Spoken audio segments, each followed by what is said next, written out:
마르코 복음 10장. 예수님께서 그곳을 떠나 유다 지방과 요르단 건너편으로 가셨다. 그러자 군중이 다시 그분께 모여들었다. 그래서 예수님께서는 늘 하시던 대로 다시 그들을 가르치셨다. 그런데 바리사이들이 와서 예수님을 시험하려고 남편이 아내를 버려도 됩니까? 하고 물었다. 예수님께서 그들에게 모세는 너희에게 어떻게 하라고 명령하였느냐 하고 되물으시니 그들이 이혼장을 써주고 아내를 버리는 것을 모세는 허락하였습니다 하고 대답하였다. 그러자 예수님께서 이르셨다. 너희 마음이 완고하기 때문에 모세가 그런 계명을 기록하여 너희에게 남긴 것이다. 창조 때부터 하느님께서는 사람들을 남자와 여자로 만드셨다. 그러므로 남자는 아버지와 어머니를 떠나 아내와 결합하여 둘이 한 몸이 될 것이다.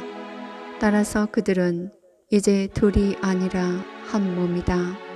하느님께서 맺어주신 것을 사람이 갈라 놓아서는 안 된다. 집에 들어갔을 때 제자들이 그 일에 관하여 다시 묻자 예수님께서 그들에게 말씀하셨다. 누구든지 아내를 버리고 다른 여자와 혼인하면 그 아내를 두고 간음하는 것이다. 또한 아내가 남편을 버리고 다른 남자와 혼인하여도 간음하는 것이다. 사람들이 어린이들을 예수님께 데리고 와서 그들을 쓰다듬어 달라고 하였다. 그러자 제자들이 사람들을 꾸짖었다. 예수님께서는 그것을 보시고 언짢아 하시며 제자들에게 이르셨다. 어린이들이 나에게 오는 것을 막지 말고 그냥 놓아두어라. 사실 하느님의 나라는 이 어린이들과 같은 사람들의 것이다. 내가 진실로 너희에게 말한다. 어린이와 같이 하느님의 나라를 받아들이지 않는 자는 결코 그곳에 들어가지 못한다. 그러고 나서 어린이들을 끌어안으시고 그들에게 손을 얹어 축복해 주셨다. 예수님께서 길을 떠나시는데 어떤 사람이 달려와 그분 앞에 무릎을 꿇고 선하신 스승님, 영원한 생명을 받으려면 무엇을 해야 합니까? 하고 물었다. 그러자 예수님께서 그에게 이르셨다. 어찌하여 나를 선하다고 하느냐? 하느님 한 분 외에는 아무도 선하지 않다. 너는 계명들을 알고 있지 않느냐? 살인해서는 안 된다. 간음해서는 안 된다. 도둑질해서는 안 된다. 거짓 증언을 해서는 안 된다. 횡령해서는 안 된다. 아버지와 어머니를 공경하여라. 그가 예수님께 스승님, 그런 것들은 제가 어려서부터 다 지켜왔습니다. 하고 대답하였다. 예수님께서는 그를 사랑스럽게 바라보시며 이르셨다. 너에게 부족한 것이 하나 있다. 가서 가진 것을 팔아 가난한 이들에게 주어라. 그러면 내가 하늘에서 보물을 차지하게 될 것이다. 그리고 와서 나를 따라라. 그러나 그는 이 말씀 때문에 울상이 되어 슬퍼하며 떠나갔다. 그가 많은 재물을 가지고 있었기 때문이다. 예수님께서 주위를 둘러보시며 제자들에게 말씀하셨다.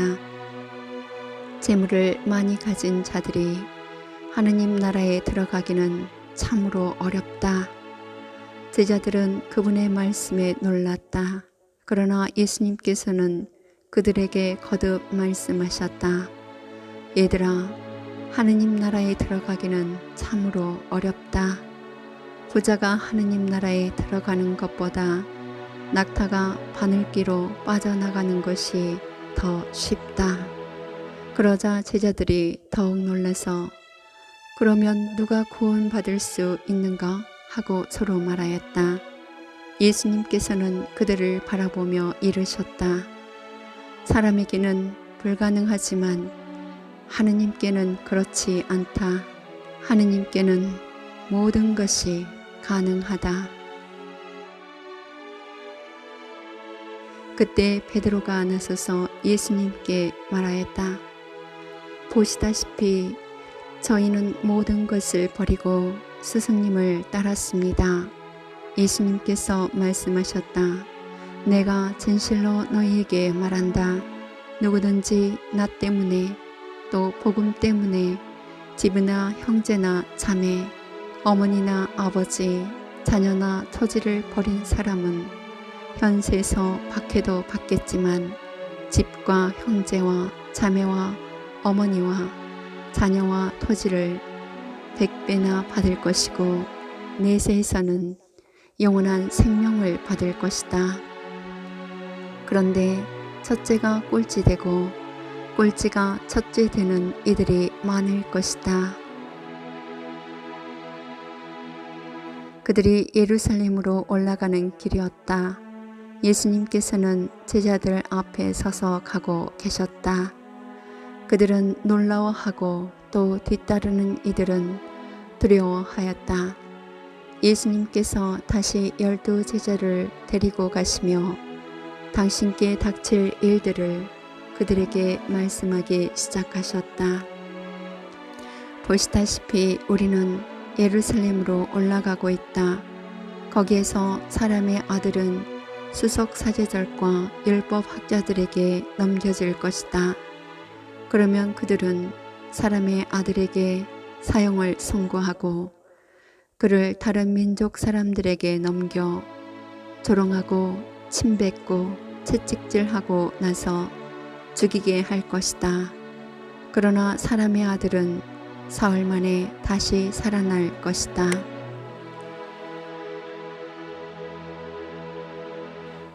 제베데오의 두 아들 야고보와 요한이 스승님께 다가와 스승님, 저희가 스승님께 청하는 대로 저희에게 해 주시기를 바랍니다 하고 말하였다.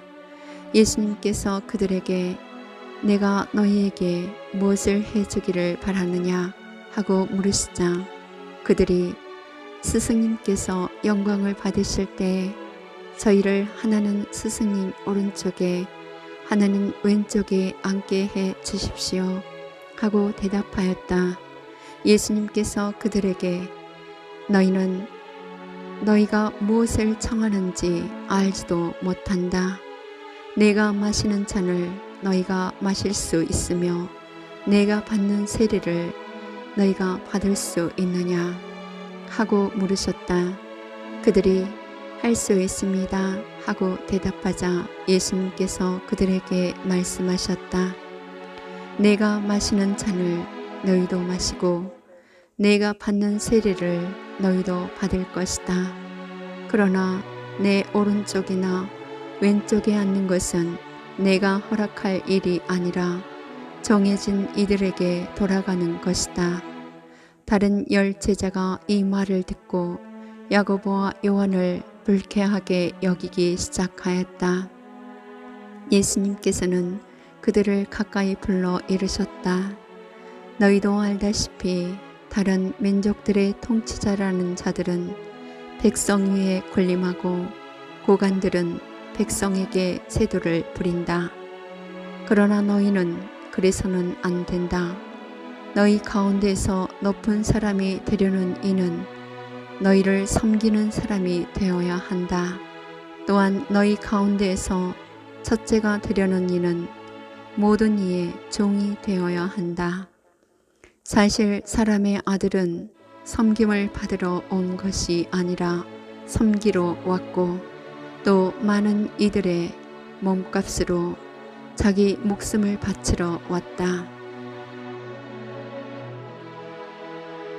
그들은 예리코에 들어갔다. 예수님께서 제자들과 많은 군중과 더불어 예리코를 떠나실 때 디메오의 아들 바르티메오라는 눈먼 거지가 길가에 앉아 있다가 나자렛 사람 예수님이라는 소리를 듣고 다윗의 자손 예수님, 저에게 자비를 베풀어 주십시오 하고 외치기 시작하였다. 그래서 많은 이가 그에게 잠자코 있으라고 꾸짖었지만 그는 더 큰 소리로 다윗의 자손이시여 저에게 자비를 베풀어 주십시오 하고 외쳤다. 예수님께서 걸음을 멈추시고 그를 불러오너라 하셨다.